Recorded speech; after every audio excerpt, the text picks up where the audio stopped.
Hello, and welcome to an episode of Drinking the Kool-Aid. This is a comedy podcast dedicated to the mysterious. My name is Cassidy. My name's Amanda. And welcome to Showdown Holiday Edition. Oh, it's a holiday edition? I don't know. No, it's actually not even. I got excited. I don't know. I was just trying to think of something. You know how much I love the holidays. Once again, talking about them and singing about them. Singing about them. I just love it so much. Thinking about them. Thinking about them, dreaming about them. Yeah. Last night, me and my fiance went on like a date night because he's going out of town this weekend. So he took me out to sushi last night, and we're in like this little tiny sushi place, and they're playing like Christmas music, but like whatever channel, like Christmas channel they put on, had a lot of like religious Christian music. Okay. And so like, I don't know if you've ever heard the song "Mary, Did You Know Of That Your Baby Boy." So that song Josh comes on. Groban sang that? That song comes on, and I start laughing, and I'm like singing along to it, and he's going, "What song is this?" How does he not know Mary Did You Know? He only knew like the secular Christmas music. He didn't know like any like the gospels. They've even made a rock version of Mary Did You Know? I know, but I think it's still like a very Christian song. I'm not even religious. I know, that's why I'm surprised that you knew. But it's kind of a musical theater kid song. Well,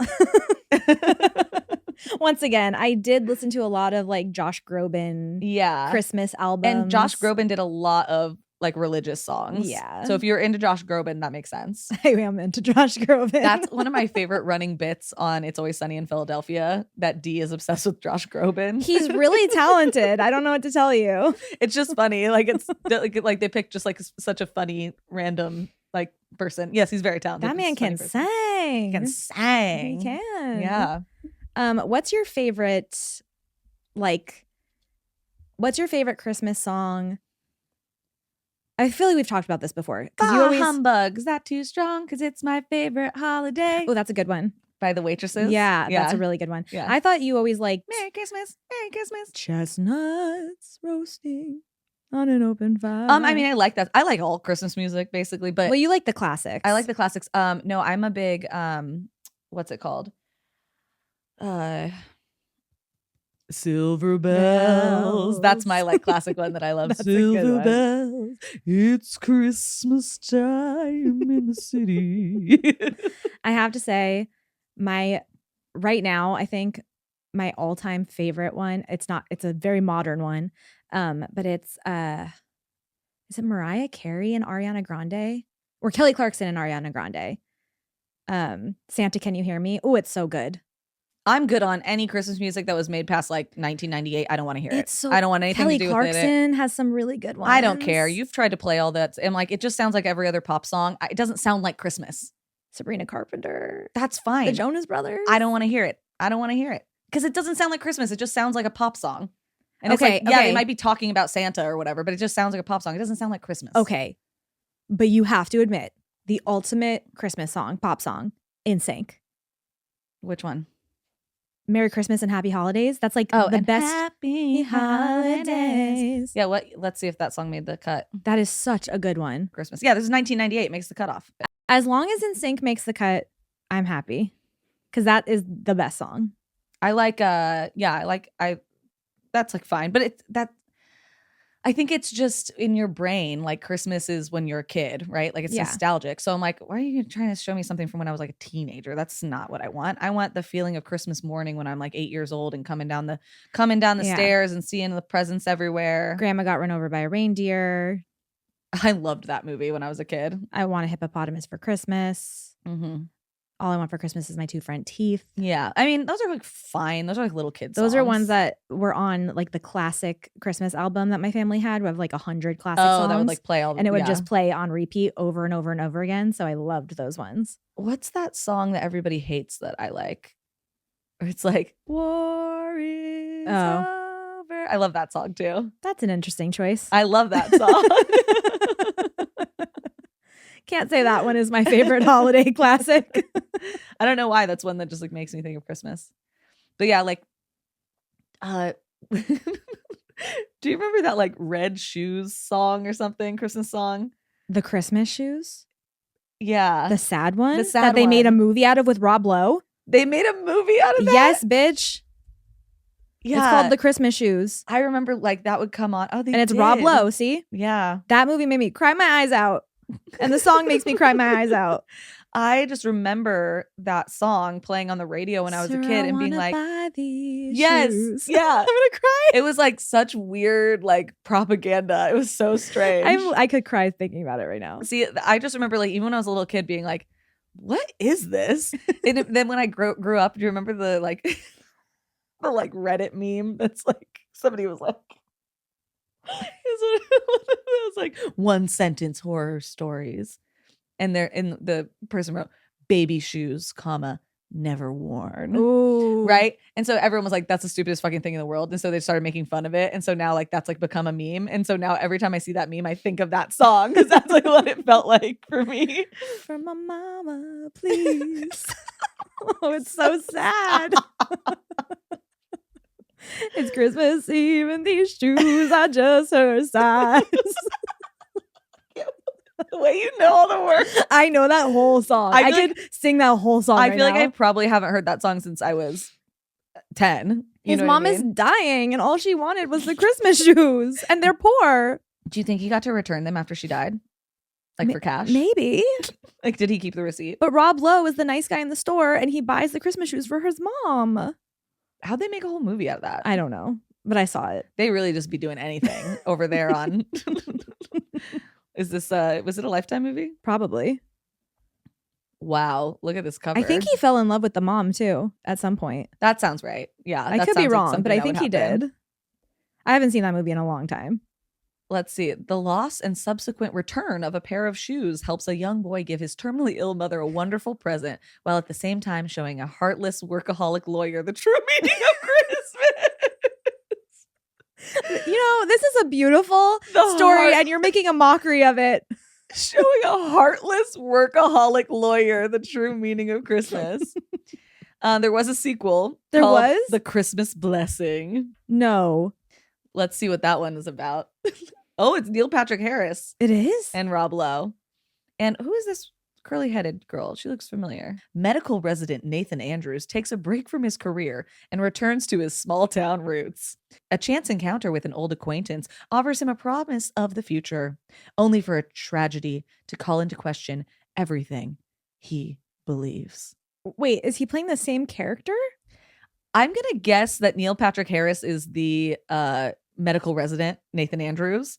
And he like has a chance encounter with Rob Lowe's character. Who bought the shoes for the little boy in the first one? Yeah, because now he was the heartless lawyer. But now he's not heartless. Because he learned the true meaning of Christmas. So now he needs to teach Nathan Andrews, Neil Patrick Harris, medical resident, the true meaning of Christmas. Yeah.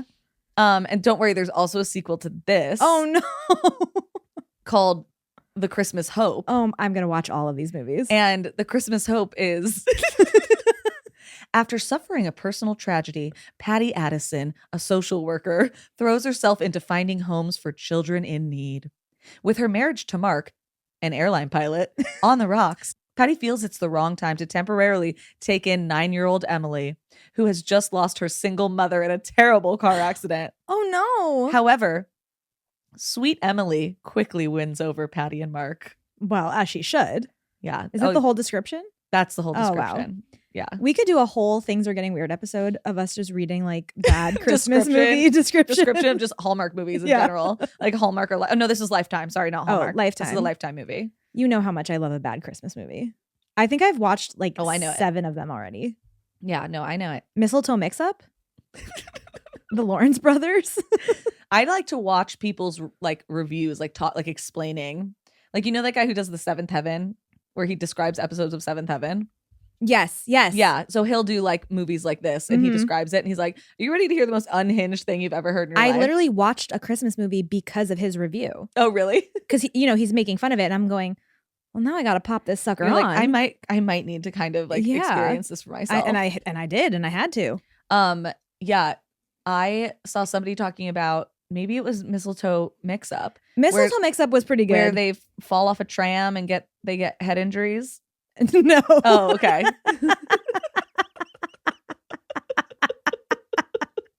Not even close.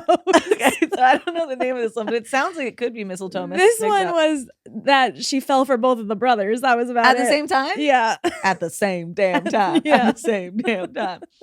No, so this one is this girl. She's going back to meet. She's going back to like her husband's hometown or her fiance's hometown. She's never met his family before. Okay. Okay, and like I don't remember their names. Let's say like their last name is like Lawrence because you just said Lawrence, right? I was gonna say. So she's going back, and then he has like a work emergency. So he's like, "Don't cancel your flight. You go.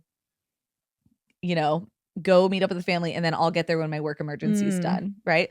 So they're like, I think like on a tram or something, and there's like an accident, and they wind up in the hospital, and they have amnesia. Everyone has amnesia, Of course, yeah. right?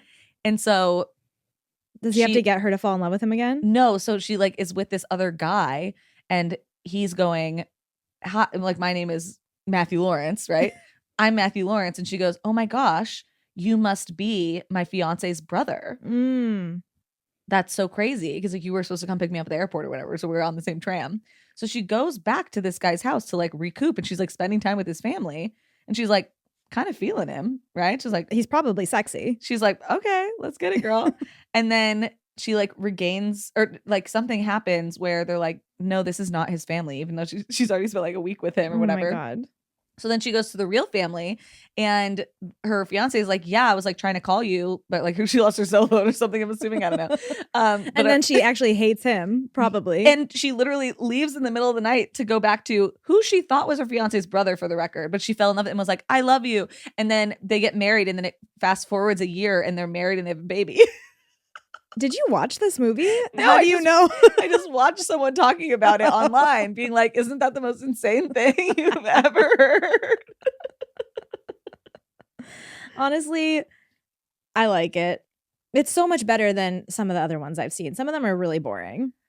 Listen, I love like a shitty movie that I can just throw on and like laugh at, whatever. Like that's totally fine with me. The one Christmas movie that I will never ever forgive, and I will never rewatch it because every single time I watch it I get pissed the fuck off. Oh, I'm scared. Is the Kristen Stewart gay yes Christmas movie with Aubrey Plaza. Yeah, it's bad. No, it's a good movie. Like, oh, you well think made. So? The ending is just so fucking infuriating. It's a good movie. Like the acting's good. I feel like all of those movies with like really big names, like there's another Christmas one with like Happiest Season. That's what it's called. Yeah, I hated that movie. Is Anna Kendrick in that one? No, it's Alison Brie. Oh, Alison Brie. I hated it not because it's a bad movie. It's a good movie. Like, it's well made. The acting's amazing. Like the cast is amazing. It's Dan Levy, Alison Brie, Mackenzie Davis, Kristen Stewart, Aubrey Plaza, like all-star cast. It is an all-star cast. The reason I hate it is because she should have picked Aubrey Plaza at the end, and instead she stays with her shitty girlfriend who made her lie and be like, this is my roommate, because she didn't want to come out to her family. I'm like, then why are you even bringing her? And also, she didn't let her know that she was still in the closet until they literally showed up to Christmas. You're just mad because you love Kristen Stewart and you want to be with her. Just admit it. I'm mad because Kristen Stewart deserves better. Kristen Stewart is making her directorial debut this week. Ooh. Mm-hmm. Doing what? Directing? I know, like what? Oh, like, what is she directing? A movie? About what? When I asked that question, I thought you were going to tell me what the movie was. I mean, I haven't seen it. I don't know what it's about. I just know that it was coming out. I heard on NPR that it was going to be playing like at some small theater in LA. Good for her. See, if you went to the premiere, maybe she would be there and you could see her. Chronology of Water. That's what it's called. Okay. I'll be on the lookout for it. It's based on a book, and it's about this like, it's like a non-linear storytelling thing about this girl who's like in college or older, and she's kind of starting to realize that I think she was sexually abused when she was a kid. The memories are confusing and fuzzy, and it kind of makes her have a weird relationship with people sexually in her life as an adult. Apparently it's very dreamy. Okay. They said it was good on NPR. Well, I love to hear that. Yeah, they did not give a glowing review of Five Nights at Freddy's. Oh, but well, that's okay. They said Josh Hutcherson was good in it. Well, he is good in everything. I am a big Josh Hutcherson fan over here. I need NPR to review my new favorite movie, The Hunger Games, but better. Yeah, that is. Listen, we can review it right here.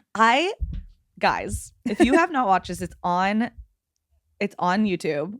Go watch it. It's called The Hunger Games, in parentheses, but better. Mm-hmm. And it is the funniest. I was belly laughing. It was very funny. Hard watching it. I turned it on because you and Kate were talking about it in the group chat, and I was like, well, now I gotta see. Because, well, I just didn't know if it would be your thing because you're not like a huge like sketch comedy person. I am. Really? I feel like you're not. I Think You Should Leave. Yes, but that was shocking to me, remember? Yeah, that is. Yeah. You were shocked, but I think that shit is so You were fucking shocked funny. too when you were like, I didn't think I'd like this, but you liked it. I love that shit. But like my favorite thing ever, like when I would watch SNL, is when they would break and laugh. And they do that in this. And to me, that's like the funniest thing ever. See, I hate that. It makes me laugh harder than anything in this entire world. Yeah. It's so that's funny. That's an unpopular opinion. Most people hate that. That's so weird. Yeah. Like I genuinely find that to be even funnier than the actual sketch itself. I think there's like every once in a while, there's a time and a place where it's so funny that it works. But I hate, like, that's one of the reasons I hated Jimmy Fallon on SNL. See, that was because he literally broke every fucking scene he was in. That's literally the sketch I'm thinking of. The Debbie Downer sketch at Disney World. Oh, see, that was so annoying to me. That was to me, that's like the funniest thing I've ever seen. So I'm like, you're a professional, grow up.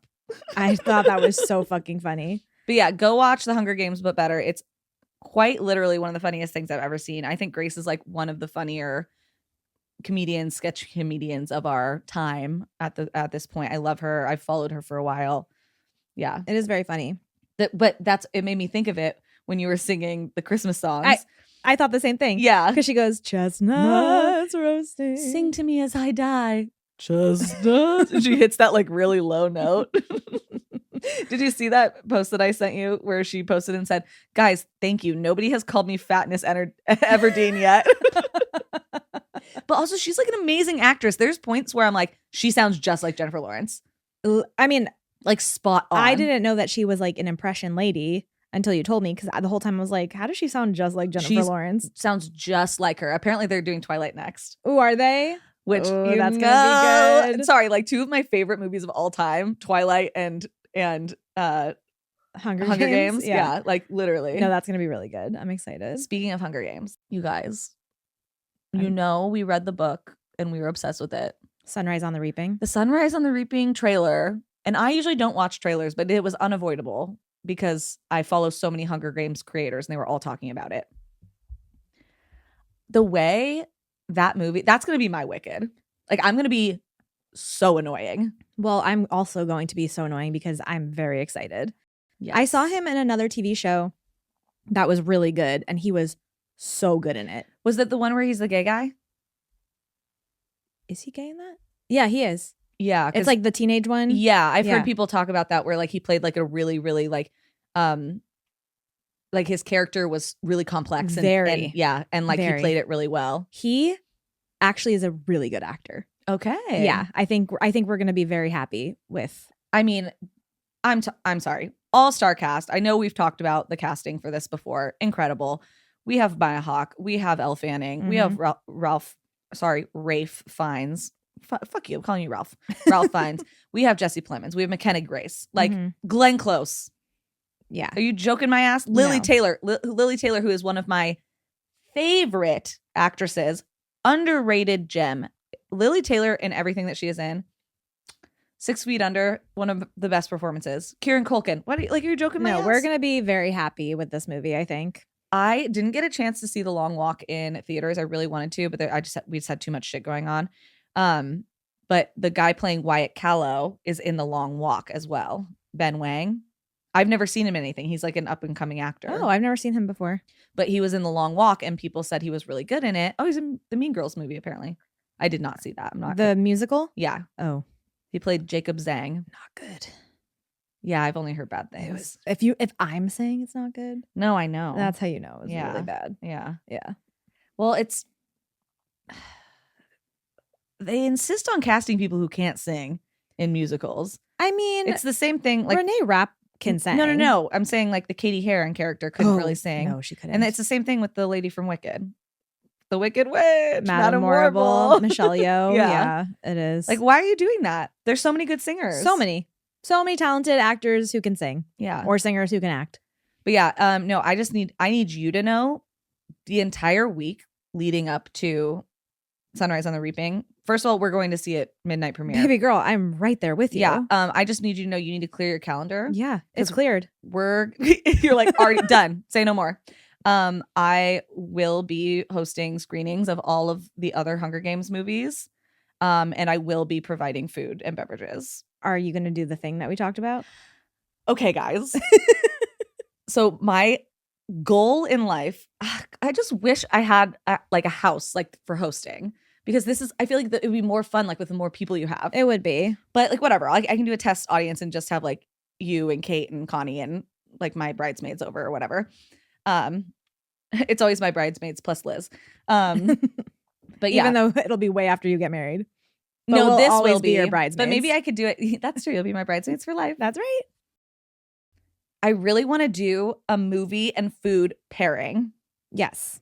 Like really badly. Like you bring out the food based on like whatever's happening in the movie. Yes. So like we were talking about this. We went to go. Oh, it's another thing we have to talk about. We will talk about that after. We will talk about that after. This might be a long intro. Sorry, guys. We have so much to say. But yeah, I really want to like theme it to the movie and like have it come out as the movie's going. Like, for example, we were talking about this on the drive home from LA the other night, that if I did it for like Hunger Games, like, oh, in the beginning, you know, when she's trying to go out and hunt and then Gail gives her the warm, fresh bread, like I would be like, here's fresh baked rolls that I just made. And then, you know, during the when they're on the train and he's like, that's mahogany. And then, you know, Haymitch is drinking the whiskey. I would do like smoked old fashions with like mahogany smoked old fashions, like, you know, to fit the theme. And then when they're in the Capitol and they're eating certain foods, I would like try to replicate it. I want to do it so bad. I want you to do it so bad. And then obviously the dessert. Partake in it. Yeah. Yeah.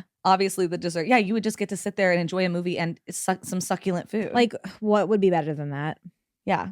Because once again, this is like my thing where Amanda always like is like, she just doesn't get it because you don't like to cook for people. I'm like, that would bring me so much joy to be able to like not only cook something that's like fun and creative, but like for my friends. I don't know. It's just like my ideal night. So I want to do it. Maybe we can do it in January. Let's do it. Yeah, but we'll pick a different movie. I got it. Games. We'll do it when Andrew's on his bachelor party. Oh, that's perfect. Yeah. Yeah. No boys allowed. No boys allowed. Because all the boys will be on the bachelor party. Yeah, so this will be perfect. Yeah, that's perfect. Okay. Set it in stone. Lock it in. Yeah. Ugh. I love that. But we do need to tell you guys about something. Why were we driving home from LA? Okay. Amanda Goodness. So if you guys are not online enough and you didn't see a lot of TikToks about this play that is currently happening in Los Angeles and London and I think other places like Chicago, Paranormal Activity, live on stage. You guys. It was so good. I like don't even know how to accurately describe it. It was definitely the most unique play, and I've seen quite a few plays. It was definitely the most unique play. The set was probably the best set I've ever seen in my entire life. So cool. Like so detailed. It deserves I don't know, what do plays win? Tonys? Emmys? No.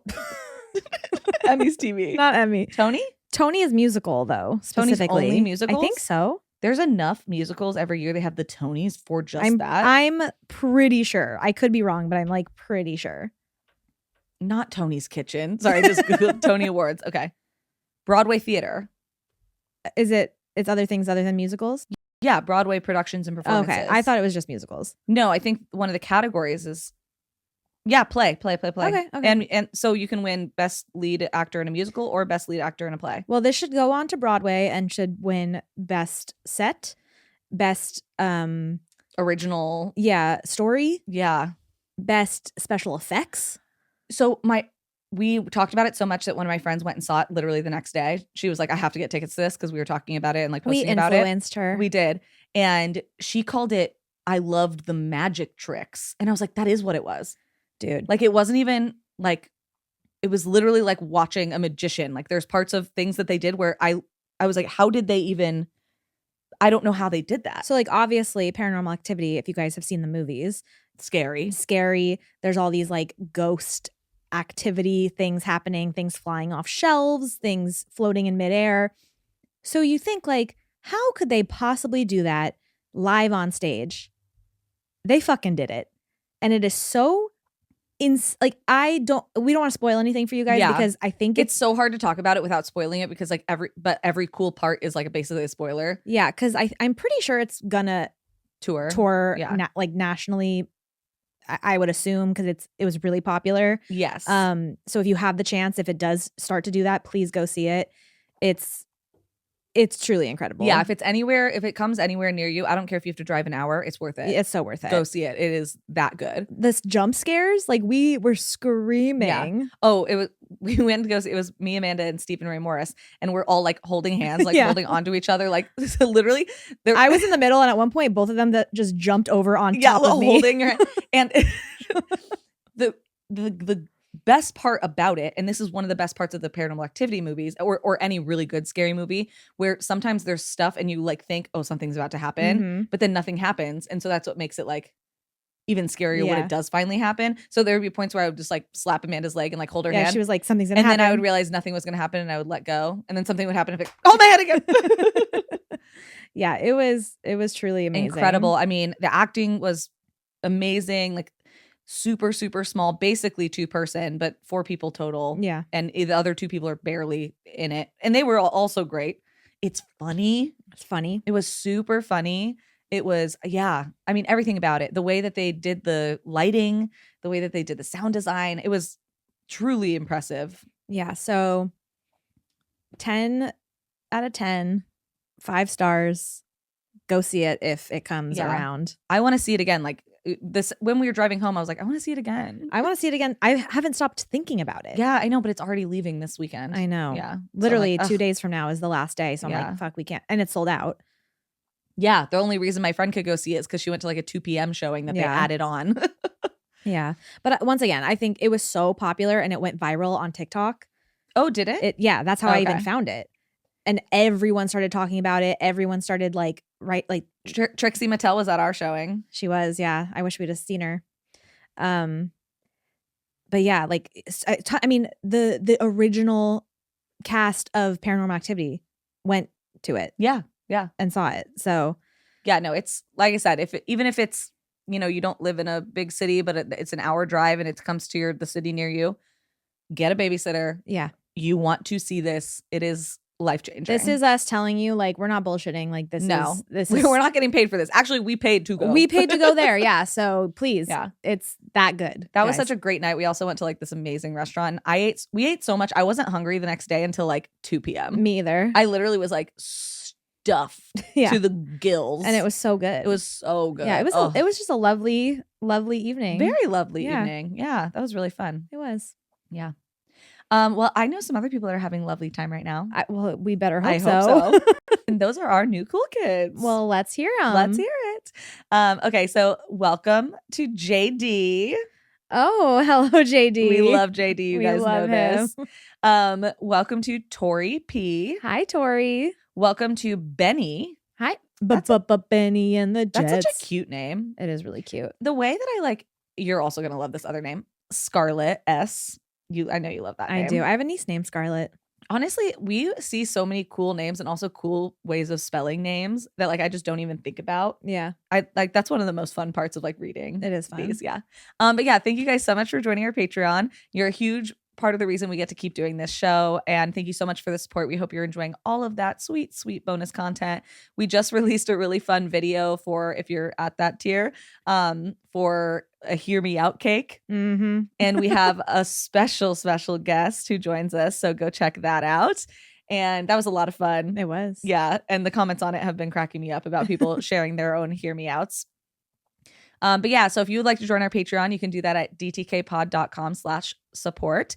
And you can also gift Patreon memberships to other people. You can request gifts. So like, let's say you have too much crap in your house and you're like, well, I want to listen to all that sweet, sweet bonus content. Mm-hmm. Ask for a $5 a month subscription from your parents. I'm sure they'd be like, wow, this is so much easier than trying to remember what size shoes you wear or whatever. Yeah. But yeah, thank you guys so much. And if you aren't on the Patreon, that's totally fine. But if you haven't done it yet, make sure you go leave us a 5-star review wherever you listen. And like I said, it does make a big difference. I know it feels silly, but it really does make a big difference. And I just wanted to say thank you so much to everyone who tagged us in your Wrapped like 2025 Oh, yeah, that was Spotify really Wrapped fun. or whatever. It just means so much to us that we are on so many people's like number one listened podcast. It's also so funny. Just, I don't know.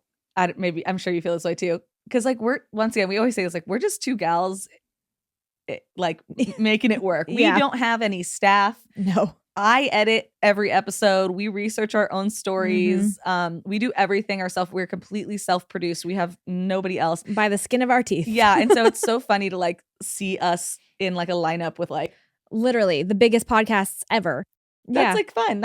I'm glad that we work, because I feel like we work really hard. We really do. Yeah. We work really hard to produce these episodes and make sure everything comes out consistent and fun and like, you know, all this stuff. And so it makes me feel good that like, despite not having quite as many resources, not having as many resources, whether that be financial or, you know, employees and stuff like that, that some of you guys think that our show is just as listenable as some like huge show that has 10 producers, like a huge and a team and all that stuff. Like that is, I don't know, that's like such an honor, and it just feels really cool to be like, really cool. Wow, we're trying to produce something as high quality as, you know, something that's like has thousands and thousands and hundreds of thousands of dollars behind it, and like we're just, to this day, we're just two gals. We're recording next to Amanda's treadmill in her second bedroom with like ring lights we got off Amazon, you know? And so it feels good. Truly. Yeah. So thank you guys for that. Yeah. Yeah. It meant a lot. Made me really happy. Yeah. So I have a birthday shout out. That actually like just came in. So you guys just got the wire. Just got it. So I'm so glad that I saw it. But this is from Shay to their girlfriend Haley, who I believe is a cool kid. So just wanted to say happy birthday. Happy birthday. We love you, and thank you so much, Shay, for wanting us to shout out your girlfriend. I hope you have the best day ever. Love ya. Love ya. And I also wanted to say thank you to Denise, who bought us some beers. Hi, Denise. And Denise said, I love you two so much. I started listening to the podcast in the beginning of this year, and I'm currently on episode 277. So close. Oh, you are so close. Wow. You've gotten me through many days of being by myself because of my weird work schedule, which is the opposite of mostly all of my friends and family. Same. I was going to say, I know what that's like. Yeah, that's literally same. I always text Amanda when she's at work, and I was like, I wish you didn't have a job. I just wanna hang out. I want to go to happy hour.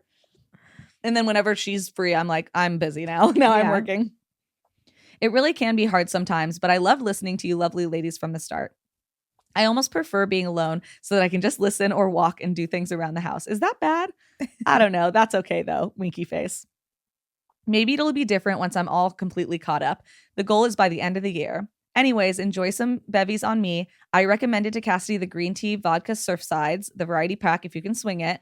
They're absolutely my favorite, and I saw Amanda likes Sun Cruisers, but maybe I can turn you on to something new. We're literally drinking Sun Cruisers right now.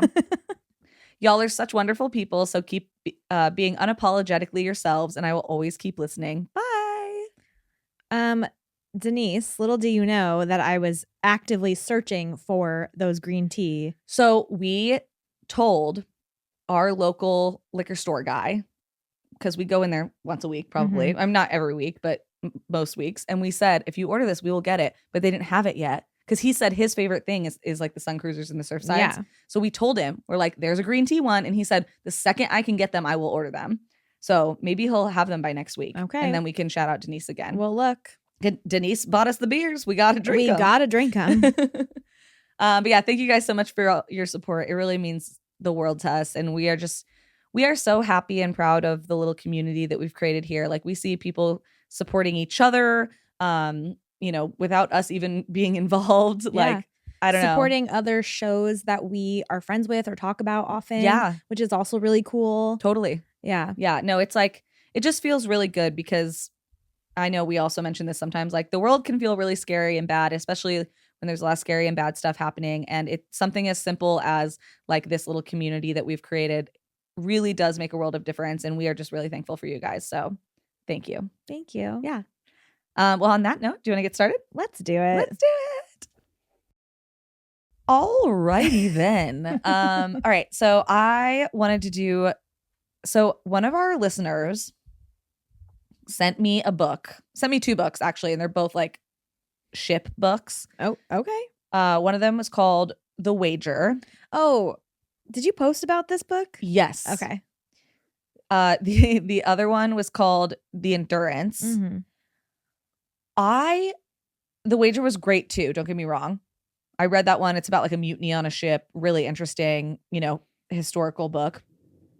Endurance is a true story about this Antarctic ship that sinks, and then these people are trying to survive for like 500 days. Oh, great. It was the most. I'm not telling that story. Don't worry. Oh, I was like, all right. I actually actively told. So Emma, thank you, Baconator. We love you. Emma mailed both of them to me, and I sent her a message and said, "Oh my God, that was thank you so much for sending me that book, because I read it in one day. Wow. Could not put it down. Incredible. I was like, my fiance doesn't even read, and I was like, if you ever decide to start reading, this is the book you need to read. It was heart pounding, and it's all true, and they use like diary entries. Just incredible. Read it. If you are into reading, you're into shipwrecks, read it.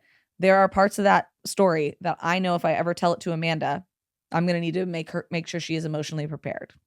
That's why I was about to strap in. Yeah. Okay. So that's why I'm not going to spring this upon you. You also did tell me in the card that your story was whimsical, so I was a little misled. Yes. Okay. So don't worry.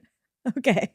That's not what I'm telling today. Great. One day I might tell that story. Okay. And I'm going to give you I'm going to give you warning, because it's a crazy story. Okay. Because she goes, well, can't you just leave out a few of these parts so Amanda doesn't go crazy? And I'm like, we're going to have to figure that out. But anyway. Listen, you told me about the Andes mountain incident. And yes, but I did emotionally prepare you for that one. You did. I'm not, I didn't just, I can't just spring these things on you out of nowhere. But so today I was just like, oh, I was just kind of bopping around the internet, looking at other ships and shipwrecks and other stuff. Cause I was like, how did I not know this story already? I'm obsessed with shipwrecks and ghost ships and all that stuff.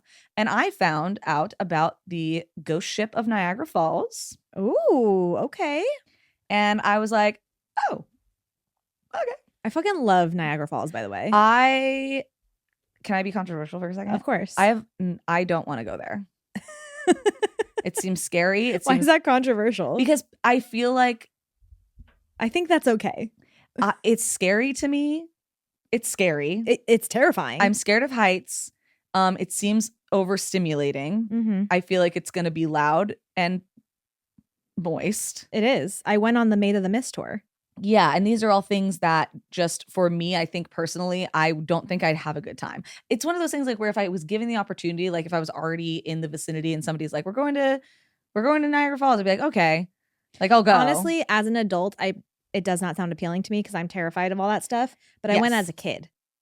Okay, yeah. I was probably 11. The only thing I remember from Niagara Falls, which I actually really enjoyed, was they showed us a video before you go on the Maid of the Mist, and it's a 30-minute video of people going over the falls and surviving. And that was pretty fun. We're going to be talking a little bit about that. Okay, I love these. Just briefly. Okay, so just a little bit about Niagara Falls. It's obviously on the border of the United States and Canada. The larger falls, the Horseshoe Falls, which are 57 meters or 187 feet high, are on the Canadian side. So those are the bigger falls. Mm-hmm. And then the smaller falls are on the American side, and they are between 21 and 30 meters, depending on the depth of the water, because there's giant boulders at the bottom of those ones, I guess. And so that's about 69 to 98 feet. Okay. So it's there's the Bridal Veil Falls, and then the American Falls, and then Horseshoe Falls. But Horseshoe Falls are the biggest ones. And then the American one is in New York. Yes. Yeah. So Horseshoe Falls, like I said, is the bigger one. They're also extremely wide. That's kind of the reason they're so crazy to see in person, because they're extremely wide. So Horseshoe Falls is 790 meters wide, or 2,592 feet wide. Wow. And the American Falls are 320 meters or 1,050 feet wide. Okay. There is some land between obviously the different ones. And so there's about 3,000 feet between the American Falls and the Canadian Falls. As we all know, this is famously the place that Pam and Jim from The Office eloped before their formal wedding. They were on the Maid of the Mist boats. Famously. That is what it's probably most known for, I would say, more than anything else. So put that in your back pocket. I thought very incorrectly that this was one of the 7 wonders of the world. It's not. I thought it was. I feel like I also thought it was. Yeah, I don't know why I thought that, but is the Grand Canyon one? I don't know. I like Googled, is this one of the 7 wonders of the world? And it said no. But then I did see an article that said a lot of people think it is because it's considered one of the 7 wonders of like the Americas. Oh, okay. Because it's the most powerful waterfall on the entire continent, which is pretty cool. That is pretty cool. Once again, spooky, scary. I would go, but like it's not something that's like on a list for me. No, it's very scary, Cassidy. Yeah, it's scary. I'm scared of heights. And I know for a fact it would be loud and I would be overstimulated. Yeah. Once again, had I gone now as an adult, I think I would have been like, no, thank you. I'm not getting on that fucking boat. But we're here to talk about something other than just the specs of the falls and how they would scare me. We're here to talk about one of the more less known features of the falls. Okay. So on August 6th, 1918, Gustav F. Lofberg and Frank Harris were aboard the Great Lakes Dredge and Docks Company scow. So it's like a small boat that would dredge up sandbanks from Niagara Falls so that they could move the sand around to keep it like even. So the falls, like, so the water will always be like consistent, right? Because if there's like weather or whatever, so they're basically just like moving sand around so there's no like big sandbanks like blocking things. So they're doing their thing, and the scow is being pulled along by a tugboat called the Hasayampa. Basically, there's like a door at the bottom of the dredge scow that would like open up and like drop sand, so they could like pick sand up and then like drop it to like redistribute it. Okay. Yeah. So they're doing their thing. They're pulling the sand around. And when it's time to go back to the dock, the tugboat captain, his name was Captain John Wallace, he starts pulling the scow back to where they like need to be to dock off or whatever. And as he's doing that, the tether between the two boats snaps. Okay. The scow had no way to fight against the current of the river, and they're heading directly to going over the falls. They're like about, I think they said like a little over a mile upstream from the falls. So the two men obviously begin to panic. They try opening the false bottom of the ship, hoping that it will like slow them down, like having the door open, like maybe it'll hit things, whatever. Oh, okay. But this is also on the edge of Horseshoe Falls, which is the big one. The big one. Yeah, this is on the Canadian side. But no matter what they're trying, they just keep getting swept closer and closer to the falls. And there's like nothing they can do, right? The scow doesn't really have like a big engine on it. And at this point now they're like, the closer you get to the falls, the rapids are crazy. So there's literally nothing they can do. And this is literally just reminding me of the video I saw at Niagara Falls. And it was very, very scary. So you may have heard about the going over the falls in a barrel thing. It's pretty well known. So in 1901, a school teacher on her 63rd birthday, her name was Annie Edson Taylor, went over Horseshoe Falls in a barrel and survived. She did that like for fun? She was hoping that it would make her money because she was like really poor and destitute and like her husband had died. But she actually ended up dying a few years later penniless. Like it did not give her the fame and the money that she was expecting, unfortunately. To survive going over the falls in a barrel to die years later. That is very upsetting. Yeah. So actually, in the following 124 years since Annie did that, thousands and thousands of people have gone over the falls, but only 16 people have survived. Oh, okay. Yeah. I didn't know that was so low. Yeah. So don't do it. Okay. It's not one of those things where it's like these people are freaks of nature and extremely lucky and something just happened for them in the right way. I think they said somewhere between like 40 to 60 people die at Niagara Falls a year. Wow. From either purposefully jumping in or accidentally falling over. They actually did make it illegal to attempt to go over the falls after a daredevil died in 1951 trying to do so. So now even if you do do it and survive, it's a $25,000 fine. Or if you get caught trying to get into the water or whatever, it's a $25,000 fine. So don't do it. Okay. So really, there's no winning there. No. Because either you die or you pay $25,000. Yes. Okay. So anyway, back to our boys on the scow. Frank, remembering this extremely epic story of this school teacher, tries to secure himself with like some rope to a wooden barrel that was on the boat with them. Smart.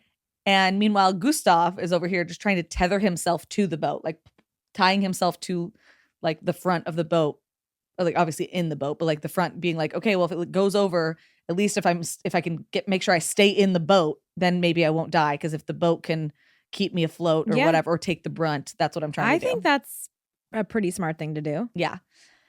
So they're getting closer and closer, and the rapids are getting stronger and stronger. I can only imagine they're both fucking praying and, bro, asking for forgiveness. When you're doing when something like that is happening, and if let's say you weren't religious, you're all of a sudden religious. You know what I mean? Like, I'm gonna be praying. I'm praying. I don't care. No one laughs at God in a hospital. That song? No. Oh, it's just all about how like when the last thing you're gonna see is a pair of cold dead eyes, you never laugh at God then. 100%. I mean, fuck Regina Spektor, she's a terrible person, but it's a good song. But anyway, that though, like I all of a sudden would be praying to God. Yeah, exactly. So I'm assuming they're holding their damn breath. They're freaking out. Like me, just even reading about this, I was like, my heart's pounding. I'm so scared. We just discussed. I'm scared of heights. I'm scared of that. All of that. All of that is scary to me. And there's also people on the side watching this happen. Oh no. Yeah. And obviously the guy who was captaining the tugboat, he can't chase them into the rapids because then he'll just be pulled over too. Right. So it's just there's nothing. And people are just watching like helpless. Well, yeah, what are they gonna do? But then they hear noises. The boat is scraping the bottom of the river. And boom, they hit kind of like a stop and they slow down. And then boom, they hit something and the rocks stop them. Okay. Yeah. Because I feel like on top of like right before you go over the falls, it's like pretty, what's it called? Shallow, no? Yeah. Well, so it was getting more and more shallow as they're getting closer to the falls. And so they end up getting caught on some rocks and they stop. Nice. But they are completely helpless still. They're in the middle of this giant river. Like I said earlier, it's thousands of feet wide, or like 1,200 feet wide or whatever. Like, and they're in the middle of it.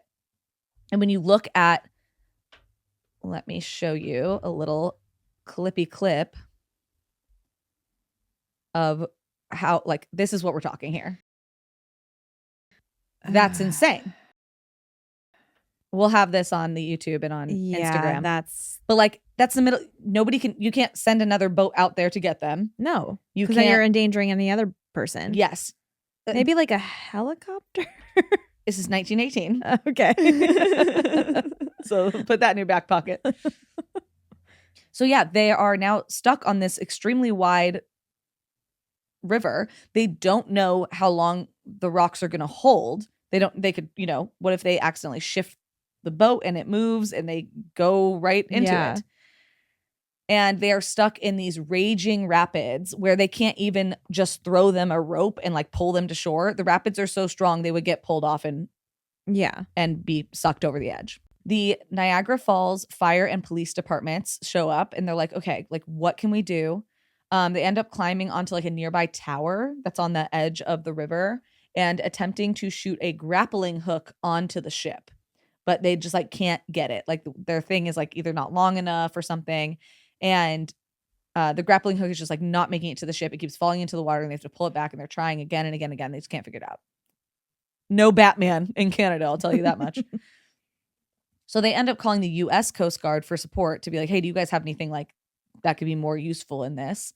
And the Coast Guard is eventually able to shoot the grappling hook onto the boat. Okay. So once they get one rope on there, they actually end up sending another thicker support line and tying them onto the boat. And then obviously they have a connection on land. And they're like, okay, now we have these two lines secured. And so basically what they decide to do is send over like a harness seat type situation so that the men can strap into it and then like pull themselves back to shore. Okay. Because like I said, the rapids are so intense that they can't just like hold on to the rope. It'll get pulled over. Yeah. So I'm just thinking like a dangling situation. A dangling situation. Okay. So they get this little seat. I think it was actually more of like a canvas situation is what it seemed like, the way it was described. But they get this little seat going.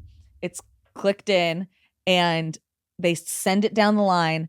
And as it's halfway down the line, it gets curled up in the other thinner piece of rope. Oh my God. So now it's halfway in between, dangling over these rapids. Yeah. And it's useless to anybody. Okay. So like it like flipped over. Yeah. So basically like they were like, okay, we'll send it like a zip line. You pulled up a picture. Yeah. And it looks like a zip line. Yeah. So like we're just going to send it. So imagine like the zip line gets halfway there and then it flips over and it gets caught in its own line, basically. Yeah. And then it can't continue. And the guys are sitting there like, oh my gosh, like what do we do? And at this point it's been hours, right? This is like hours and hours and hours. No one knows what to do. They're all afraid. They don't want to move the boat too much. Like, right? They like don't want to. Yeah, don't rock the boat. Literally, I wrote, do not rock the boat. And this is when the fucking bravest man in the world gets involved. Oh boy, what's his name? So his name is William Hill Sr., but what he was known by was Red. Okay. And he had just returned home from World War I. He was a World War I veteran. And he was a riverman. So Perfect. He worked on the river. He was used to, jumping on the lines and everything. And he said, listen, I know the risks. I'm going to crawl out on this line, unconnected, and untangle it so that we can send it down to these guys. Okay, Red. And so this is him dangling over the rapids, untangling the seat. I thought that was the seat. No, that's him. Oh my gosh. He literally went on this piece of rope, hand over hand, and they said when he was untangling it, because it was so tangled up, that he literally had his feet crossed over the wire and was dangling down with his head upside down, untangling it with his bare hands. I do not have the upper body strength to do that. And like look at these rapids. No, I know. I see it. Insane. Wow. Insane. So he gets there, he untangles it, and he throws it down the line. And after 17 hours of being trapped on this boat, less than 1,000 yards from the falls, both men make it safely back to shore, thanks to the help of the U.S. Coast Guard and Red, or William Hill Sr. Thank you, Red. So because of this, the boat obviously was still stuck there, and it becomes a little bit of a landmark. People can see it as they're driving to the Canadian side of the falls. If you're was stuck there for a long time. This is. Oh, that's it. That's it. Oh my gosh. Yeah. Okay. I thought for a second I wasn't sure what that was. I thought it was like a rock. No, this is boat. The remains of it. Yes. Holy shit. So they celebrated its 100th year. There it is, like in its fullness. It's it's broken up now, but they had their 100th year anniversary. Because it's like kind of an iconic piece of history. That's obviously very iconic. Yeah. And now in 2018, August 6, 2018, on the 100th year anniversary, they unveiled like a viewing plaza with like plaques commemorating Red and the men and everybody who worked so hard to save these people. Wow. Yeah. So after the 100-year anniversary, almost in a cruel twist of fate, in 2019, it actually broke up and shifted during a big storm that caused river swelling and wind, obviously. So it moves even further down the river towards the edge before getting stuck again. And now it's in like 2 or 3 pieces. And then again in 2022 and 2025, the scow broke up even more and moved further downstream. And that was the video I'm showing you right now where you can see the edge of the falls. Like it's getting closer and closer. Oh, okay. Whew. Yeah. I really don't like that. So if you have the opportunity and this is something that interests you, it probably will be going over the falls in the next couple years. So go and see it while you still can if this is something that interests you. Oh my gosh. Because it won't be there much longer is what people guess. Yeah. Yeah. So that is the story of the ghost ship and the amazing rescue. Wow. At Niagara Falls. That's like, I'm sorry. If I don't know. I feel like if that happened to me, like if I got stuck on a boat like that, I think I would just be like, I'm just gonna go over. You would just jump out of the boat. Yeah, honestly, like what am I gonna do? Like after 15 hours, I'm gonna be like, you know what? I'm probably not gonna get saved. Yeah, at this point. is just what it is. Yeah. It is what it is. And I'm just gonna dive in. If this is maybe I'll survive. I don't know. If this is what God wants. Yeah. Well, that's what I was thinking. Okay, when the guy said that Frank tied himself to the barrel, I was like, get inside the barrel and go over. Well, so I was literally thinking, well, was he gonna jump out of the boat? Like, I wonder if he was like, okay, when we get a little closer, I'm going to jump out of the boat and just be attached to this barrel. Or was he just like going to try and stay in the boat attached to the barrel? And then if he flew out of the boat, he'd be attached to the barrel. That's what I'm thinking. Yeah. Because I was thinking, oh my gosh, what if he was like 3, 2, oh, we're stuck on a rock. Like he was like about to jump over with his little barrel. I'm also pretty sure, I mean, I can't remember because I was literally like 11 when I went or whatever. But I feel like a couple people went over the falls in nothing and survived. I could be wrong though. I don't know. Let's look it up. Like I know the barrel thing was like a big thing, but I feel like there was a few that went over not in a barrel. List of people who have gone over Niagara Falls. Wow, there's a whole Wikipedia page here. That doesn't surprise me. So Annie Edison Taylor, obviously in 1901. And then we had some daredevils. In 1903, Baseball Hall of Famer died after accidentally going over the falls while intoxicated. Oh, okay. Well, wait a second here. Wait 1 second here. What? The daredevil who attempted to go over the falls was William Red Hill Jr. in 1951. There's no way that's real. That has to be a miss. You mean R. Red? Wasn't that the name I just said? That was the name you just said. Wait, junior. You said senior. Oh my. That's actually crazy. Wait, what? That was his son? That's actually crazy. The one that died? Yeah, the one that made it illegal for people to perform stunts at the falls. That's crazy. What?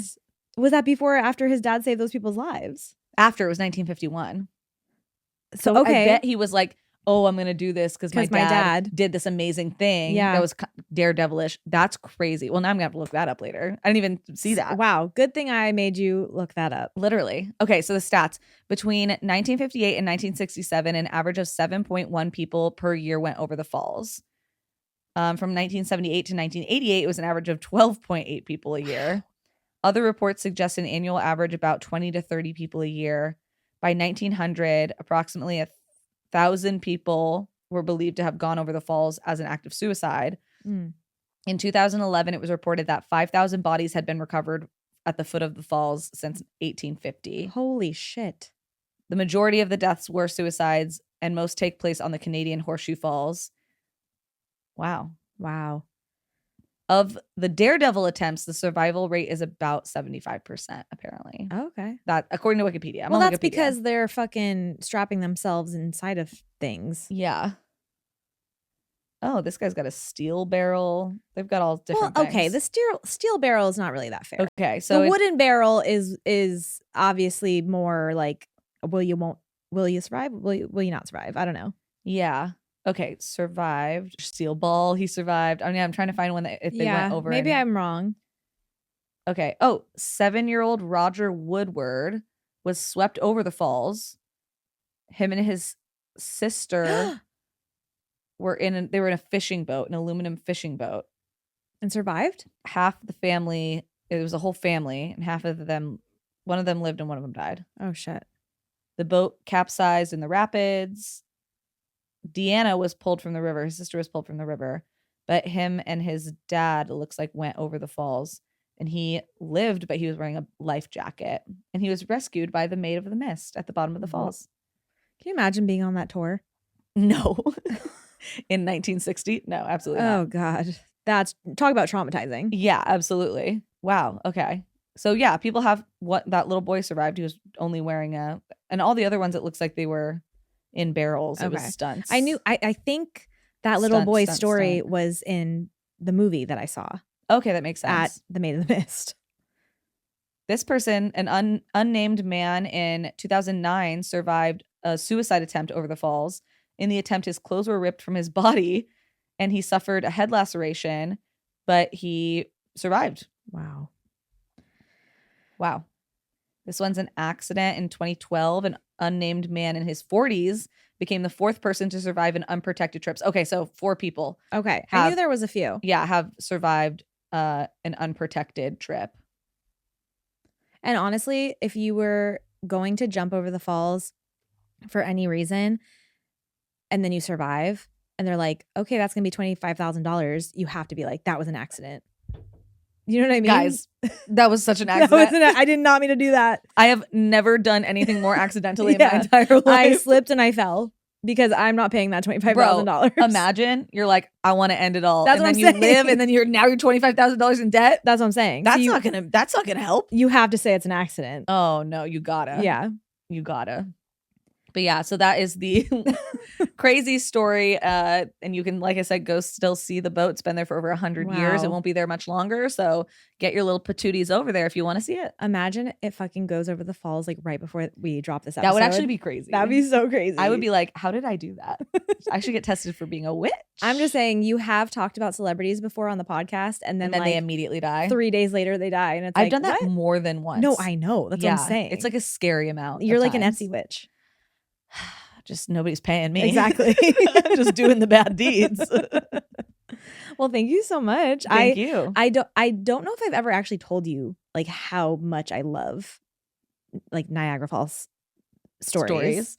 Well, there's a lot of them. When I was like looking this up, then I found like 15 other things. I was like, okay, now I can tell this or Please tell them because I love it. Okay. So I'm doing kind of like a big named story today that I was surprised we hadn't covered yet. And also, okay, a couple things here. Didn't realize what I was getting myself into. Uh-oh. And I think you're going to be a little surprised that I'm doing this. Oh, okay. Yeah. Am I going to know it when you say it? Of course. Okay. Yeah, it's a big boy. Okay. So we're going to be talking about El Chupacabra. Oh, yeah. Yeah. Yeah. It was one of those ones where once I started, I couldn't stop. Yeah, you're like, well, I'm in too deep and now. I was like, oh, that's a lot of animal deaths. Yeah. Just like one after another, like all, after like, another. Cattle mutilation. And that's pretty much the whole story. So if you don't want to hear about animals dying, skip to the last 5 minutes to don't hear the listener story. To this. I frankly didn't want to hear about animals dying either, but here we are. So my sources today were cryptids.fandom.com, All That's Interesting by John Karosky, Ancient Origins by Brian Hill, AmigoEnergy.com, Mysterious Universe by Brett Swanser. No. Did he hire somebody new? Nick Redfern. Well, welcome, Nick. Because Nick Redfern seems to be a big Chupacabra guy. He did like a 6-article series on El Chupacabra. We've got a cryptid guy on our hands. Yeah. And of course, Wikipedia. Of course. So, okay. I have a really big issue with this cryptid for many reasons. As you guys know, the animal deaths, not a fan. Do we have one of him on our little tree? I think I have one. No, we do not have El Chupacabra, but there is one. I have an El Chupacabra stuffy that one of our listeners sent me that I love. There is one. I just didn't put him up. Wow. I know. Because she hates him that much. She's got issues with him. They've got beef. I'm going to be honest. I didn't even know much about him until today. Yeah, like you'd heard about him. Yeah, like everyone knows El Chupacabra. Well, so like I'm from the Southwest. Like I lived in the Southwest in Arizona. Like El Chupacabra is like a big thing there. Yeah, it is. So I was like, yeah, of course. Everyone knows El Chupacabra. Well, everyone has heard the name, right? But I've never delved into exactly what this cryptid is. And the man, the myth, the mystery. We do have a little bit of beef, and we'll get into that later. But first, we're going to start out by talking about like what is believed to be the first encounter with this creature, how it got its name, and kind of like what it is or what it isn't. Okay. So around the end of February in 1975, in the Roca Barrio suburbs of Moca, Puerto Rico, 15 cows, 3 goats, 2 geese, and 1 pig were found dead. I feel like that's like the 12 days of Christmas. So 15 cows, 3 goats, 2 geese. And a dead pig in your backyard. But yeah, they were found by farmers in the area with strange puncture wounds on their bodies. The animals were taken in for autopsies to figure out exactly what was going on here because they were literally just dead. But they were intact. Okay. So it was kind of like weird. They're like, how did they die? Did they eat Mhm. something funky? What's going on here? And when they went in for the autopsies, it was discovered that all of their bodies were completely drained of their blood, Dun, dun, dun. which we have heard before in other stories. Yes, we have. So, like I said, the animals were not like mutilated. There's not like guts or whatever all around. The bodies were intact. There was just no blood inside. So upon finding out this information, the initial reaction from authorities was that this had to be done by stray dogs. Okay.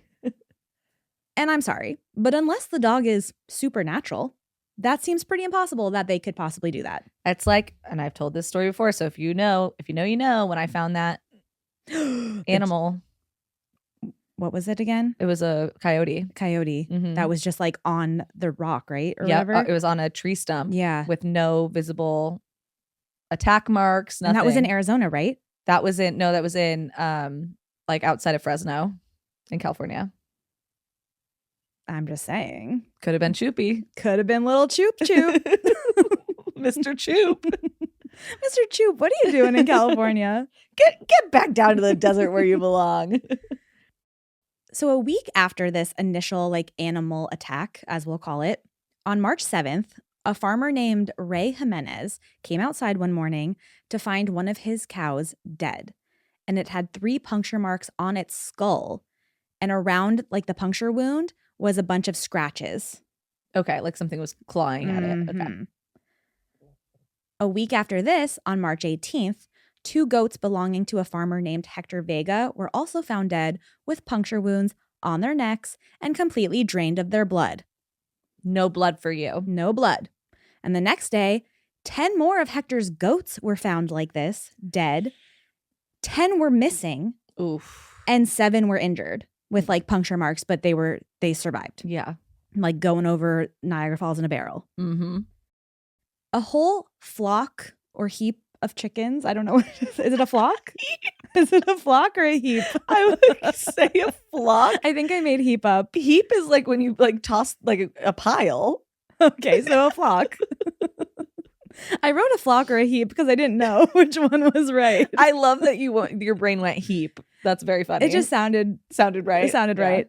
But a whole flock of chickens were also found dead, drained of their blood. And this all was taking place over the course of like 2 weeks, right? So it was a lot of dead animals showing up exactly in the same way. And after the body count was getting up to the hundreds, the narrative switched from this being a stray dog to the possibility of a vampire. Yeah. I mean, they're all drained of blood. Hello.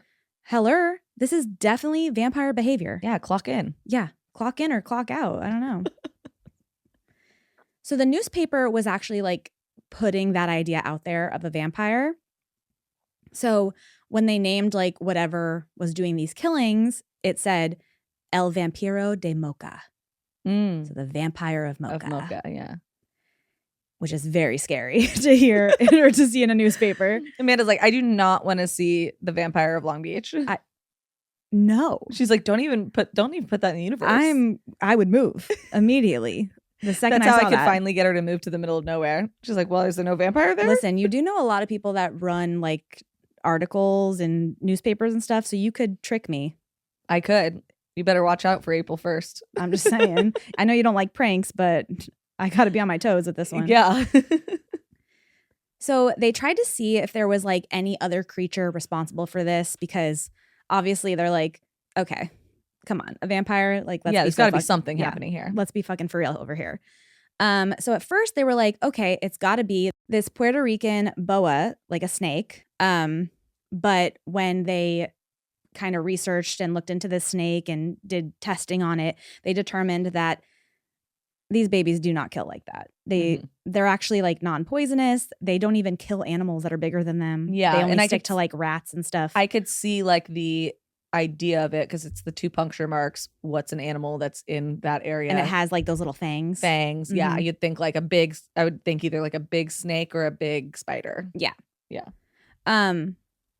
They also were looking at these like bats that were in caves. But when they tested them, they were like, oh, these are fruit bats, so they do not kill animals. They also thought maybe this could be the work of a satanic cult that was in the area. Okay. Satanic, always. But once again, like, could human beings that are just like in a cult suck out blood like that? Like, I don't know. Probably not. Well, I just feel like they would need some sort of mechanism to do it, right? Like if it was a doctor. Yeah. Maybe. But for the most part, people were pretty set on this being like a vampire because it was literally sucking the blood out of these animals. By July of that year, the animal killing spree seemed to be over. So it just like completely stopped happening. But then 20 years later, in March of 1995, in the towns of Morovis and Orocovis, Puerto Rico, another series of animal murders began happening. So specifically, 8 sheep were found dead with, you guessed it, puncture marks in their necks. And no blood. And no blood inside their bodies. Yeah, we got to leave the blood. And over the course of the next few weeks or so, more and more animals started popping up dead just like this, most of them being goats, which I love goats. I also love goats. They're disgusting little creatures, but I love them. So cute. Remember when we played with them? Mm-hmm. They were so fun. Yeah. No, I love goats. They're so silly. They are also so gross. I want to do goat yoga. Oh, okay. We should do that. No? Okay. I mean, can we just go see goats? I don't want to do the yoga. I also part. don't want to do the yoga part, but I think it would be really fun because they always like jump on your back when you're like doing like poses and stuff. Yeah. I think that's kind of fun. I just would like to go somewhere where I am allowed to be unabashedly weird. So a Puerto Rican comedian and radio DJ, you know how much we like those guys, named Silverio Perez. He was actually talking on his like fucking radio show or whatever, and he's making jokes about this creature who is sucking the blood out of all these animals. And he says on his radio show, it's the El Chupacabra. Okay. He's the first person that says this word. He coins the term. He coins this term because El Chupacabra literally translates to the goat sucker. Okay, yeah. So he literally made a joke like casually and now stuck. This is literally one of the most infamous cryptids in history. Yeah, well, I feel like that happens all the time though. Like even with like serial killer nicknames and stuff, it'll be like some random news reporter that's like, "Oh, he's the Night Stalker," and then it's just like all of a sudden that's it. Even though they had like 15 other nicknames or whatever. Yeah. Sorry, but to be the one that coins the name is pretty cool. Girl, I would literally like have that on my gravestone if I did that. 100%. I'd be like, fine, don't turn me into chum. Bury me in the ground and put on my gravestone that I came up with El Chupacabra. Exactly. Put it on there. Put it on there. Or don't even bury me, but just give me a gravestone anyway. So now I know you're all asking the same question. What does this vicious, blood-sucking animal murderer look like? Well, that is definitely up for debate, and it has changed physical descriptions like through the different sightings that we have recorded. Yeah, and like the different cultures that it has encountered. Yes. When you think of El Chupacabra, what is your... I think of like a nude dog. Okay. Yeah, but that like looks a little wrong. Right. Like it's like mouth is not right. Okay. Like kind of like not deer. Kind of like a not deer. Yeah, where dog. you're like if you just saw it out of the corner of your eye, you might think like nude dog. Right. But then like if you actually saw it right on, you'd be like, oh, not dog. Not dog. Still nude. Yeah. But not dog. So the first official recorded sighting of El Chupacabra was made in August of 1995 by a woman named Madeline Tolentino. So her and her mother actually claimed to have seen the creature standing on the sidewalk in front of their house in Canovanas. And during this time, over 150 farm animals were being murdered all over this town.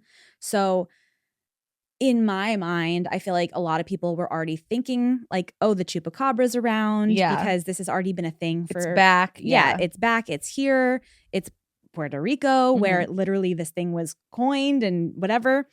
But Madeline and her mother's encounter and description of the creature kind of like changed the game now because we had a face to the name. Okay. Did she also think nude dog? No. Oh, okay. So this is why I say it changes as the years go on. So Madeline told journalists that the creature was 3 feet tall, standing on 2 legs. Oh. Ran in a weird hopping fashion. Okay. Had large black eyes, bony fingers on each hand with overly long arms and legs. It had reptilian skin with a kind of feathery line running down its back, and she said it reeked of sulfur. Okay. What kind of head are we dealing with? Did she describe a head at all? I'll show you a picture in a second of what she drew. What she draw. What she drawed. So a young boy that worked with Madeline's husband soon also allegedly had an encounter with the creature. And apparently this happened in like Madeline's garage. And the boy and her husband ran after it and tackled it. Oh, wow. To the ground. And it luckily ran away because apparently 3 feet. That's like the size of like an 8-year-old. Yeah, it was like, I think they said 3 to 4 feet. 4 feet? That's like the size of like a 12-year-old. Definitely something 10. I'll say 10. Yeah, something that you could probably beat up. No, I'm just saying Maybe. That's big. Oh, you think so? I'm 5 feet. That's true. Well, big. Yeah, for you, That's for big. sure. Yeah, I'm 5 foot 1 inch. I'm thinking like maybe Madeline's husband was a big dude. I don't know. I could be wrong. But I did tell someone recently that I think I grew an inch. Was I telling you this? Where do you think you grew an inch? I just feel taller. Maybe. Like I was standing up real straight the other day, and I was like, I think like whatever Andrew has is catching on. I don't think it's contagious. That's not how it works. No. Oh, okay, no, that's too bad. I felt really tall. Something in my like gut is telling me it's not contagious. Because I was like, wow, I'm looking tall. Maybe I'm just getting fat. I got confused.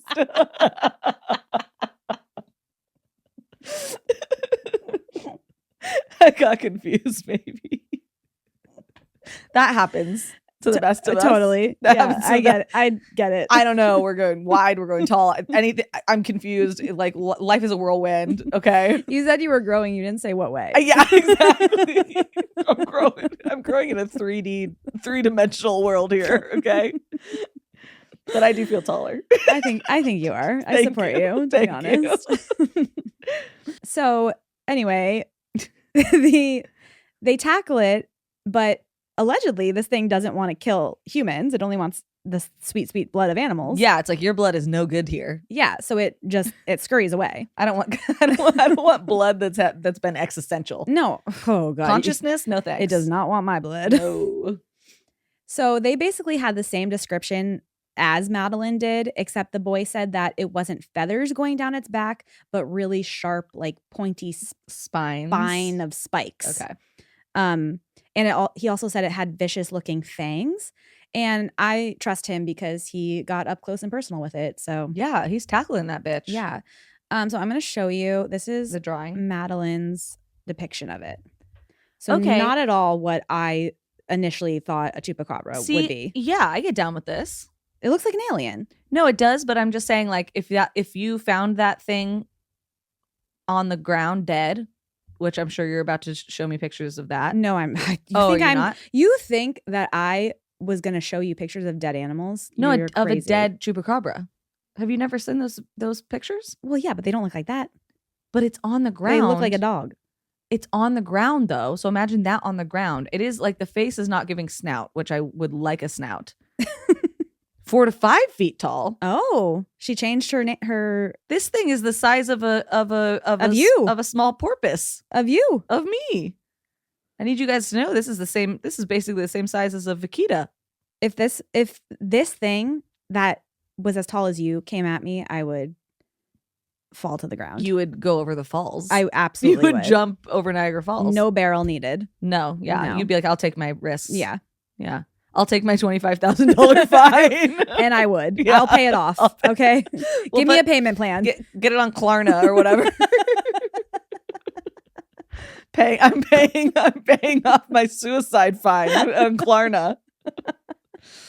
We live in hell. Sorry.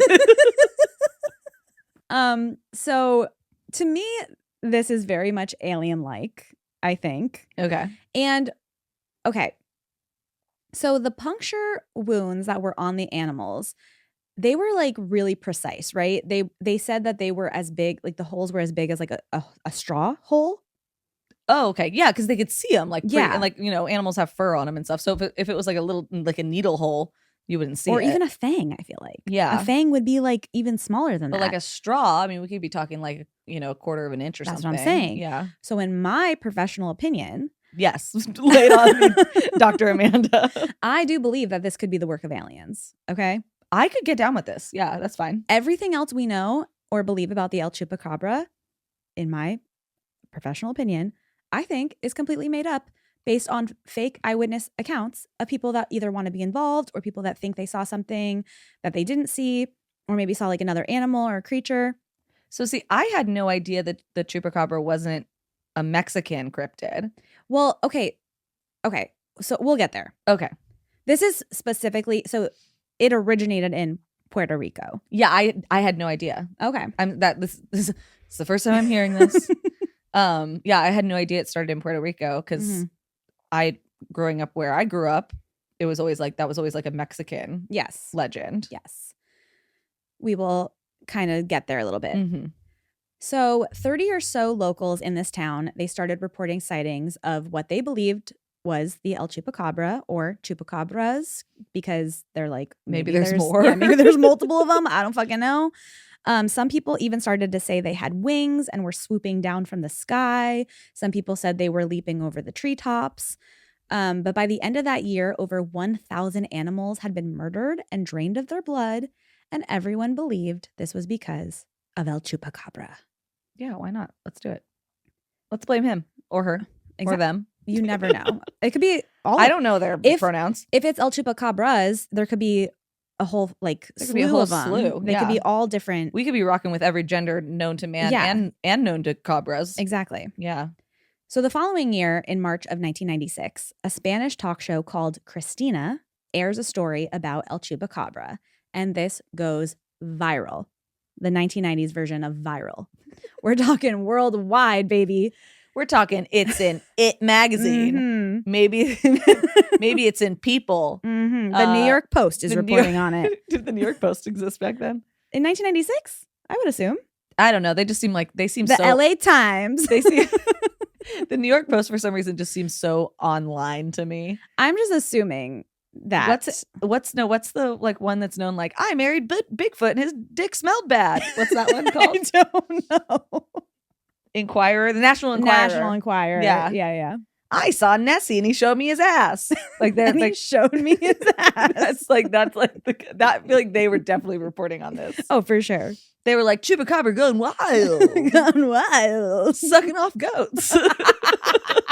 It's literally the goat sucker. Because they didn't take the time to actually read it. They just really they just see goat sucker and they're like, they're sucking off the goats. Oh my god, what do you mean? Crazy.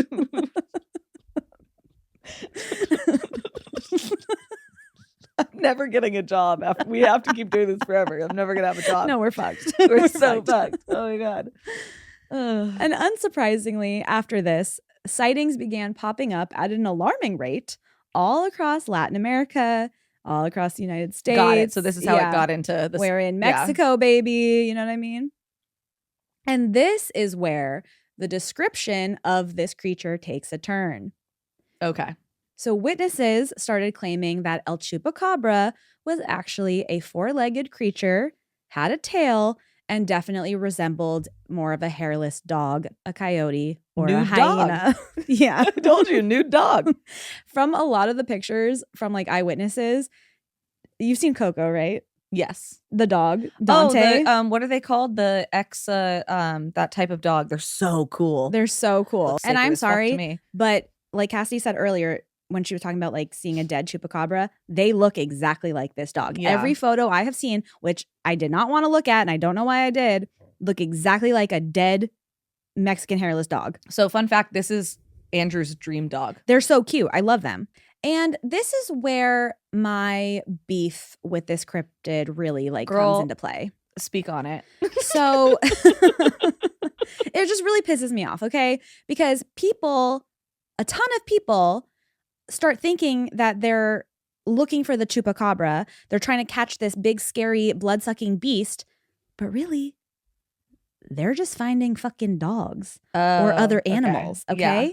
And this is Coyotes fucked up. This is fucked up. Yeah. So this theory actually starts to kind of come into play more in 2000 in Nicaragua when a farmer named Jorge Luis Talavera shoots and kills what he believes was the chupacabra in his backyard. He takes it to a veterinarian to examine the body, and the vet kind of can't really figure out what it is. So then they send it off for further testing. And when the results come back in, it turns out that this was not some like weird unknown creature. It was a dog with a disease called mange. Oh, yes. Okay. Yeah. So mange is basically a contagious skin disease caused by microscopic parasitic mites that cause hair loss, redness, and crusty skin. Oh, poor baby. And this is very common in stray dogs, foxes, and coyotes. Yeah. So he killed a dog. And that's why I'm pissed at the chupacabra. She's got beef. So it seems like a lot of people, like I said, you know, they think they're seeing the El Chupacabra. They're on their toes. They're really worried. And they're just seeing dogs. And whoever the real Chupacabra is, you're pissing me the fuck off because you're getting all these show yourself innocent dogs show killed. Yourself, coward. Yeah. Chupi, I fucking know. I know Come you're out of the shadows. I know you're looking down, seeing all these dogs getting killed, and you don't care. You don't even care. You don't even care. But that's the thing. So I'm like, okay, if clearly the El Chupacabra is not what people think it is, right? What is it? Because something is killing these animals and draining them of their blood in a very precise and specific way that there's no fucking way a dog could do that, right? You know what? I'm going to say it. You've convinced me. Aliens? I think it's just aliens. It's aliens. Thank you. Yeah. I agree. Nobody talks about this. I think I'm bringing Nobody talks about this. I'm bringing this to the mainstream, people. I'm jumping on the bandwagon. I'm saying there's no chupacabra. It's aliens. Thank you. And these aliens need to come out of the woodwork. They need to own up to what they're all about. Because we've talked about this before so people stop killing dogs. In alien sightings where they've drained animals of their blood. No, that's a very common thing. Yeah. Yeah. The precision of these holes and the thickness of the holes. Like, come on. That's an alien. I'm only upset that I didn't realize it. Well, that's why you have me. Thank God. Yeah. I'm a professional. I'm locked in. I told you. Yeah. I'm a professional. Grow up. So the dog situation, or like whatever, that's kind of like the biggest theory for what this creature actually is just a dog. Another theory is escaped monkeys. Sure, why not? Why not? Throw another one up my ass. Which, like, monkeys kind of like fit the description of the Madeline lady with the long arms and the long legs and whatever, but they also don't have reptile skin or spikes on their back. So maybe they have mange. Maybe they have mange. See? There, you get it. I get it. I'm all about a theory. The last kind of theory about El Chupacabra is that it's actually a failed U.S. government experiment. You know, I'm always down for that too. So allegedly there's a secret U.S. testing facility in Chile, which also allegedly had reports of chupacabra sightings. Apparently they had a whole family of chupacabras in their facility. The government is also known for having research facilities in Puerto Rico. Mm-hmm. So conspiracy theorists think, maybe they were trying to create some sort of hybrid creature. People think they were trying to create this creature to survive on other planets. But some people actually say it was to release on the citizens of Puerto Rico because there was some beef there. There also was, so the guy from Mysterious Universe, he, like I said, he did like 6 articles on El Chupacabra. And one of them was about this guy, this like old man who hit him up because he was a journalist or whatever. Yeah. And he was like, I captured El Chupacabra in my backyard in Texas. That's the photo I've seen of the little curled up thing. Well, I don't think it's what you think it was. Oh, what? So the guy, so he's like, I have El Chupacabra in a cage in my backyard. Oh, I'm thinking of the guy who found the dead, quote unquote, dead Chupacabra. Yeah. That's what I'm thinking of. Yeah. And that picture looks like a dog, in my opinion, or like a nude dog. It looks like a nude dog to me, and it makes me really sad. I'm probably not going to post any pictures of dead animals on the Instagram. You're welcome. Because I can't. But yeah, this old man in Texas, he's like, I have the Chupacabra in my backyard. So the guy, Nick, he goes there to the guy's house. Wow, okay. And he's like, let me see El Chupacabra. And he's like, here it is. And Nick's like, that's a possum. Hilarious. And the old man's like, no, that's El Chupacabra. And he's like, no, that's a possum with mange. Like, that's very clear. So it always comes back to mange. Always comes back to mange. But yeah, that is the extremely infamous El Chupacabra. Who's actually secretly just an alien. You guys, I firmly believe this, okay? Grow up. I think most of the eyewitnesses that claim to see the creature, I think they were just seeing dogs or coyotes with mange. But to me, that still begs the question, what is draining these animals of the blood, right? We don't know. It's aliens. I agree with you. Thank you. I'm on your side. Or, it also could be a vampire. Who's to say? We don't want to limit ourselves here. Who's really to say? We don't want to limit ourselves. We don't know what vampires look like. We don't know if they look like... And they're shapeshifters? We don't know if they look like Nosferatu. We don't know if they look like David Boreanaz. We don't know. How are we supposed to know that? Mm-hmm. So maybe they look like aliens, guys. Grow up. Or hairless dogs. Grow up. You don't know. Do you think you know? You don't. You don't. I'm a professional. She's a professional. She's been studying for her whole life for this. I have. Mm-hmm. We'll see you. We'll see you in the trenches of Wikipedia. That's okay. Right. That's right, baby. Wonderful, beautiful. Thank you. Thank you. Yeah. What a great telling of that story. Yeah, I was nervous about it, but in the end, I was like, you know what? You That's killed pretty it. Fun. You killed it. Well, how about we round this off with a listener story? Let's do it. All right, so this is from V. Hi, V. And V says, okay, so my family loves camping, and every summer we go to a place in the New York State Adirondacks called Roquette Lake. I had my first boyfriend. He used to go to the Adirondacks like every couple months. Oh, really? Mm-hmm. I've heard they're beautiful. I've never been, obviously. And I would talk to him while I was sitting on my hammock outside. Ooh, hammock. Nice. Okay, fancy. Specifically to Tioga Point, which is a small state park on Roquette Lake. So me and my 5 other siblings, who at the time ranged in ages from between 16 to 26, me being the oldest, all decided to go to what we called the point to look at stars. It was late and very dark. All of a sudden, we saw what we thought was a small plane on the horizon across the lake, probably about 3 to 5 miles away from us. It started to go around the perimeter of the lake and almost looked like it was elongating. The lights started to separate and to spread, and it literally looked like it was getting bigger and bigger. Everyone was on the same page. We were all seeing the exact same thing, and we were super confused. So it started coming closer around the lake. Now, at this point, it's more of a circular shape, but very high up in the sky. So high that even though it seemed really large, if you weren't paying attention, you really wouldn't have noticed it was there. The only sound it was making was this low humming sound. It started to come closer to us, but still very high in the sky.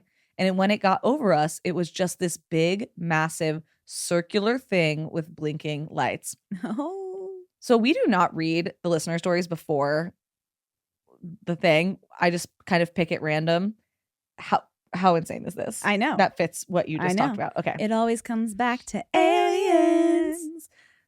We were all kind of in shock and couldn't look away, and also couldn't really explain what the hell it was. This thing just kept slowly circulating the lake over and over and over again.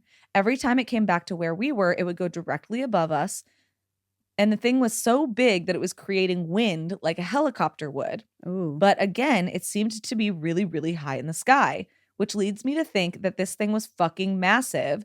And if it's so high in the sky that it's only making a low humming sound but creating a ton of wind, I ended up getting freaked out because my daughter was back at the campsite with my mom. And I said, guys, this is really weird. I don't know what the fuck's going on, but I'm going to go and be with my kid. I think that is a fair reaction. Absolutely.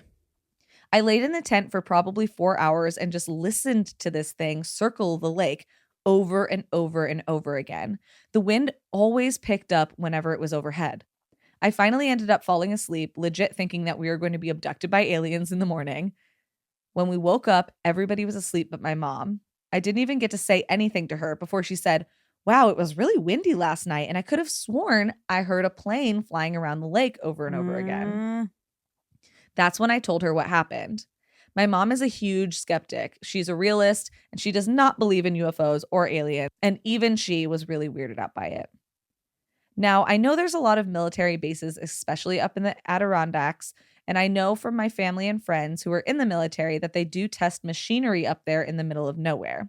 So it very well could have been something military. But even so, it was so scary, like scary as fuck. We still go there every single year, and nothing like that has ever happened again. But we always talk about it, and it was probably one of the craziest things I've ever experienced. I love your show. I just stumbled upon it thanks to Wine and Crime. Oh. You guys are hilarious and talk about everything I obsess over, and I hope this podcast never ends. V. Us too. Us too. Because we have destroyed our digital footprint, because we talked about sucking off goats or whatever. So I don't know what to tell you guys. Amanda's already waiting for the call from her mom. Okay. That is crazy. And also, so whenever people are like, yeah, it could have been the military or whatever, I just always think like, I don't know, like somehow that's scarier. Like the government scares me more than an alien. I mean, I guess I don't know, but yeah. Like the government's got a lot of confirmed kills. No, absolutely. You know? I don't disagree with and the you. aliens are working with like a couple mysterious disappearances. Yeah, just like and some probing. Just like a few. And some probing. And maybe some light probing. Some, animals drained of their blood. Or so we think. The government's got confirmed kills. No, you're right. I'm just saying the aliens at this point have a better track record, I would say. I completely agree, actually. Yeah. So... Well, V, thank you for finding us from Wine and Crime. And also thank you for sending that story in. That was great. Yes, it was. Great instincts for being like, I'm going to go be with my kid because if we're going to get abducted, we're at least going to get abducted together. Absolutely. Good mom instincts. But yeah, if you have a story you would like to send in, you can do that at dtkpod.com/contact. If you are one of our cool kids, you can send that directly over on Patreon, and that will give it a little boost up in the rankings. And like I said, if you haven't done it yet, please go leave us a 5-star review wherever you listen. And thank you guys so much for being the best listeners in the world. Literally the best listeners in the world. We love our cool kids. But yeah, most importantly, make sure you keep that front door locked. Make sure you keep that mind open. And keep drinking the Kool-Aid.